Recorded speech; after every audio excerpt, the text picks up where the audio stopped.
yang dirahmati Allah, kali ini teman hati bertanya kepada kalam hati, yaitu Mas Dedi, apakah ketika masih punya hutang, bolehkah kita mendahulukan dulu sedekah sebelum hutang? Bagaimana hukumnya? Teman hati yang dirahmati Allah, alangkah indahnya mari kita simak sabda Kangjeng Nabi Muhammad SAW tentang hal ini yang diriwayatkan oleh Imam Bukhari. Bismillahirrahmanirrahim. Khairus sadaqah makana an dhahri ghinan. Sebaik-baik keadaan bersedekah adalah ketika dilakukan oleh orang yang tercukupi. Ghinan itu orang yang tercukupi.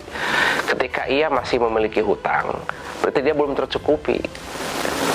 Hutang hukumnya wajib, sedangkan sedekah hukumnya sunnah. Dalam kaidah fikih diatur dalam kaidah tersebut, al-fardu khairun afdalun minan nafli, bahwa mengerjakan yang fardu, mengerjakan wajib itu lebih afdal dibandingkan mengerjakan yang sunnah. Maka dahulukan dulu yang wajib dibanding yang sunnah. Betul, teman hati yang rahmati Allah, sedekah itu mengandung pahala yang tinggi. Sampai Nabi berkata dalam tentang sedekah, as-sadaqatu tadfa'ul bala, bahwa bersedekah itu adalah menolak bencana dan mara bahaya. Di sisi lain juga Nabi berkata tentang sedekah, as-sadaqatu tajlibur rizki, bahwa dengan bersedekah itu bisa narik rezeki. Inilah motivasi ketika orang melakukan sedekah tersebut. Jadi dahulukan dulu yang wajib, yaitu membayar hutang, maka kemudian yang sunnah yaitu bersedekah.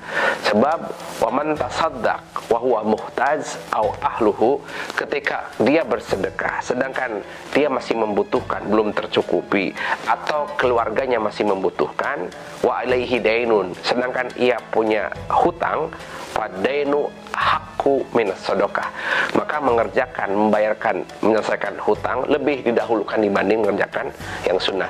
Bagaimana Kang Rasid kalau bersedekah sesuatu yang ia miliki tapi tidak berefek dengan terpengaruhnya bayar hutang? Contoh, saya punya roti katakan, tapi kalau roti ini disedekahkan tidak berefek terhadap tidak terlunasinya hutang. Sedekah roti silahkan, atau sedekah tenaga, ketika tenaga ini diberikan tidak berefek kepada tak terlunasinya hutang, maka sedekah tenaga juga itu bisa dilakukan. Tetapi kalau menyedekahkan harta kekayaan tapi berefek terdelaynya hutang, maka itu tidak boleh. Seperti sekarang, boleh karena tetap mau dalam kondisi menanti pelunasan hutang, boleh teman hati ada sedekah yang ringan tapi besar pahalanya. Apa itu? Mau tahu teman hati? Mari ingat sabda Nabi, tabassamuka biwajhi akhika sedekah. Senyummu kepada saudaramu adalah sedekah. Maka sejak saat ini mari kita bersedekah. Senyuman, postingan yang baik itu juga sedekah di sosmed, apalagi di pada saat ini. Terima kasih. La haula wala quwata illa billah.